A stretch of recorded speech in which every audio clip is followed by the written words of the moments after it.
এতদিন মুখে কুলু পেটে ছিল সৌদি আরব, কাতার আর জর্ডান। হ্যাঁ দর্শক, এতদিন মুখে কুলু পেটে স্রেফ নীরব দর্শকের ভূমিকায় ছিল মুসলিম রাষ্ট্রপ্রধানগুলো।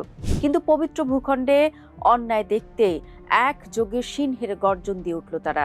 তাদের গর্জনের রীতিমতো দিশেহারা দখলদার নেতানিয়াহু সরকার পরিবর্তনে ইরানি জনগণকে মুক্তি দিতে আমেরিকাকে সঙ্গে নিয়ে তেহরানে আগুন নিয়ে খেলছে ইসরায়েল। এর জবাবে অবশ্য হাত গুটিয়ে বসে থাকেনি ইরান। পাল্টা আঘাত হানতে গিয়ে ইসরায়েল তো বটেই, মধ্যপ্রাচ্যে থাকা রাষ্ট্রগুলোতে আমেরিকান আধিপত্যকে চ্যালেঞ্জ ছুড়ে দিয়েছে খামেনির উত্তরসূরিরা। ইরানের প্রত্যাঘাতে যেন প্রলাপ বকছে ডোনাল্ড ট্রাম্প, বেনিয়ামিন নেতানিয়াহু।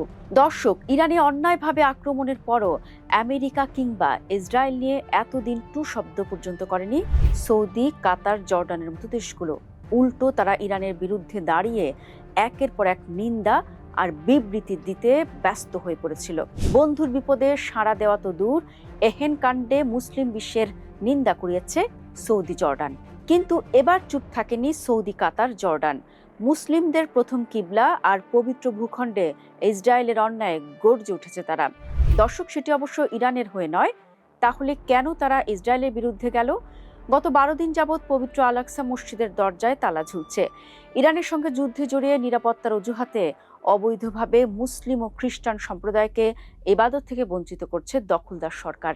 আর তাতেই ফুঁসে উঠে ইসরায়েলের বিরুদ্ধে সৌদি, জর্ডান সহ 8 দেশ কড়া বিবৃতি দিয়েছে। কাতার ভিত্তিক সংবাদ মাধ্যম আল জাজিরার প্রতিবেদনে বলা হয়েছে, পবিত্র রমজান মাসে টানা 12 দিন আল-আকসা মসজিদ বন্ধ রাখার ঘটনায় ইসরায়েলের বিরুদ্ধে তীব্র নিন্দা জানিয়েছে 8টি আরব ও মুসলিম দেশ।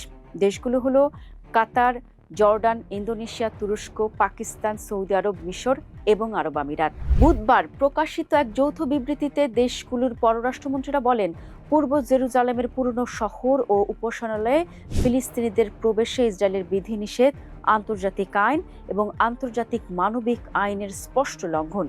বিবৃতিতে বলা হয়, এই সিদ্ধান্ত অবৈধ ও অযৌক্তিক। একই সঙ্গে আল-আকসা মসজিদ প্রাঙ্গণে ইসরায়েলের উস্কানিমূলক কর্মকাণ্ড এবং মুসল্লিদের বিরুদ্ধে পদক্ষেপেরও তীব্র নিন্দা জানানো হয়।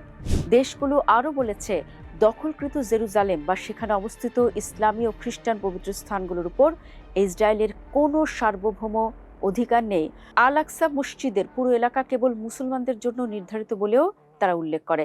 বিবৃতিতে আরও বলা হয়, আল-আকসা মসজিদের দেখভাল ও প্রশাসনের আইনগত দায়িত্ব জর্ডানের ধর্ম বিষয়ক মন্ত্রণালয়ের অধীন জেরুজালেম ওয়াকফ বিভাগের। 8 আরব ও মুসলিম দেশের বিবৃতিতে হাড় হিম হওয়ার অবস্থা দখলদার ইসরায়েলের। তেল আবিব বলছে, ইরানের সঙ্গে চলমান যুদ্ধ পরিস্থিতির কারণে নিরাপত্তাজনিত ব্যবস্থা হিসেবে এসব সীমাবদ্ধতা আরোপ করা হয়েছে। আল-আকসা ইস্যুতে নীরবতা ভাঙলেও সৌদি, কাতার, সংযুক্ত আরব আমিরাত ও জর্ডানের মতো দেশগুলোর ভূমিকা নিয়ে প্রশ্ন উঠছে। কারণ খুব স্পষ্ট, ইরান ইস্যুতে তারা শুরু থেকেই নিশ্চুপ থেকেছে। ইরান ম্যাসাকারে স্কুল ও বেসামরিক নাগরিক নিহত নিয়ে এখনও আরব লীগ ও মুসলিম বিশ্বের অন্যতম প্রধান দেশ সৌদির নীরবতা নিয়ে অনেক প্রশ্ন উঠছে। তবে শেষ পর্যন্ত তেহরান ইস্যুতে তাদের নীরবতা ভাঙবে কিনা, এখন সেটি দেখার বিষয়।